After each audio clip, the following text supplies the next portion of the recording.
Recently, Pope Francis elevated a man of questionable integrity first to Cardinal, then to Archbishop, and when he took office, the protest exploded with force, going around the world. But this revolt is not only against him, it is the symbol of a deeper crisis, of a church increasingly divided between those who demand justice and those who continue to cover up. What is really happening? And why has this nomination sparked so much outrage? The truth may be more shocking than you imagine. Watch the video and find out everything.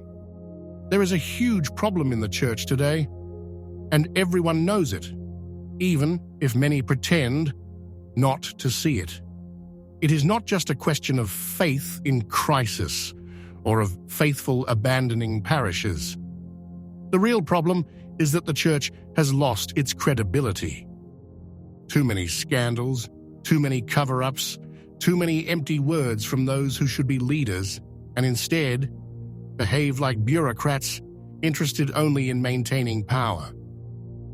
Every time a new case of abuse emerges, the script is always the same.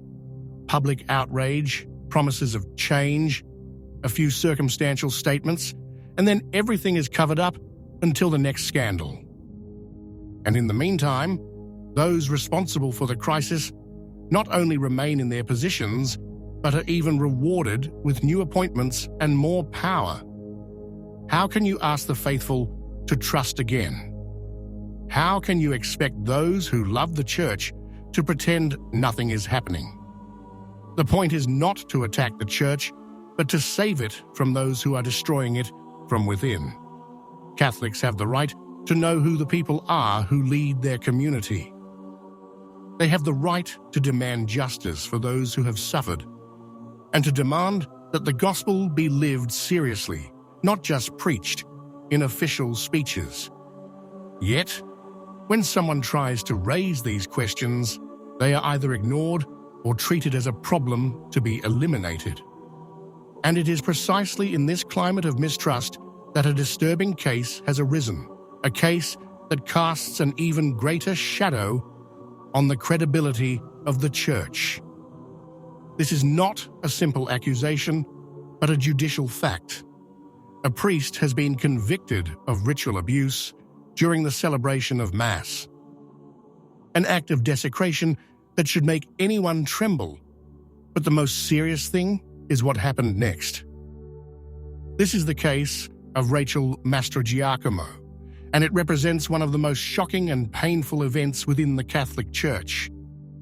Rachel Mastroako is a survivor of a serious case of abuse perpetrated by a Catholic priest, Jacob Bertrand. In 2010, while studying theology in Rome, Rachel was lured by Bertrand, then a deacon, who convinced her that she was destined for a mystical union with Christ, to be achieved through profane acts during the celebration of Mass. Although Bertrand later confessed to his crimes and was defrocked, the San Diego Diocese's handling of the case raised serious concerns.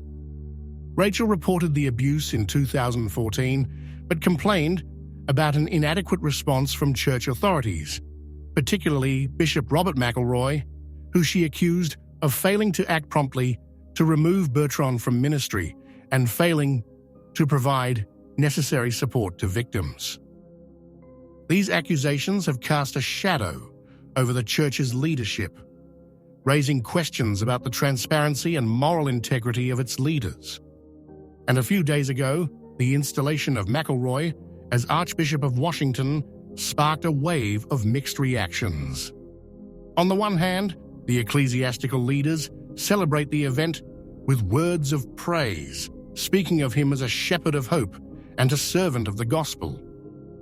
On the other hand, outside the doors of the Basilica of the National Shrine, a group of faithful protest, including Mastroako, denouncing her past, her positions, and above all, her alleged involvement in the cover-up of cases of abuse.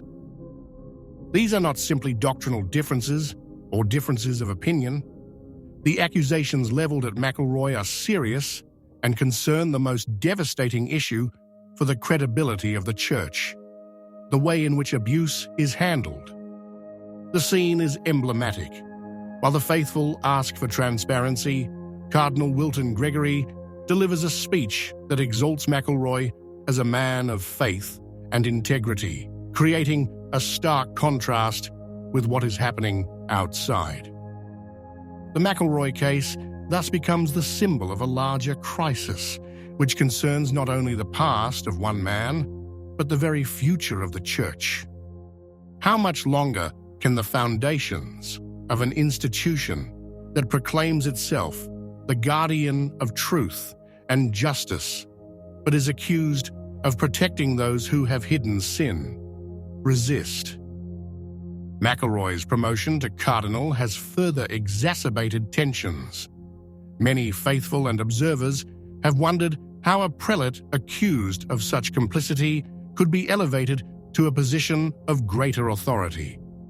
Furthermore, his appointment as Archbishop of Washington was not only an ecclesiastical promotion, but a clear signal from Pope Francis. A signal that has sparked controversy and fueled accusations of ideological favoritism within the Church.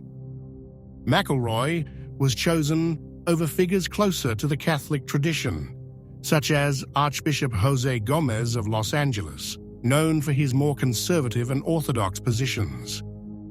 Instead, McElroy has long been one of the voices most aligned with Pope Francis's progressive vision, advocating greater openness on issues such as welcoming LGBTQ+ people, a more flexible interpretation of the doctrine on the Eucharist, and a strong emphasis on social justice. But there's more. McElroy is not just a progressive theologian, he is also a prelate who has taken strong positions critical of Donald Trump and his political agenda. Some commentators have called him the most anti-Trump of the cardinals and see his appointment as a political as well as religious signal. In addition to the ideological aspect, there is another element that has left many disconcerted. The nomination of McElroy has raised profound doubts, not only about his figure, but about the credibility of the Pope himself. It's unclear whether it actually covered up abuse cases, but the way the Church handled these allegations leaves too many unanswered questions. Faced with such serious events, maximum transparency would be necessary, and instead we find ourselves faced with choices that, instead of dispelling doubts, amplify them. The Mastroako case highlights the profound crisis the Church is going through regarding the management of abuse. Her testimony serves as a reminder of the need to address internal challenges with courage and transparency, ensuring that similar atrocities are not repeated and that victims receive the support and justice they deserve. This event has fueled debate about the need for reform within the Church and the responsibility of its leaders to ensure justice and protection for victims. In fact, some faithful have called for a federal investigation into the Church using a law usually applied against criminal organizations, the RICO law. This request arises from the suspicion that, more than individual errors, there is an organized system of cover-ups and complicity that allows abuses to go unpunished. Such an action would be unprecedented and demonstrates how much trust in the institution has now been compromised. What do you think? If you liked the video, comment, Amen. God bless you.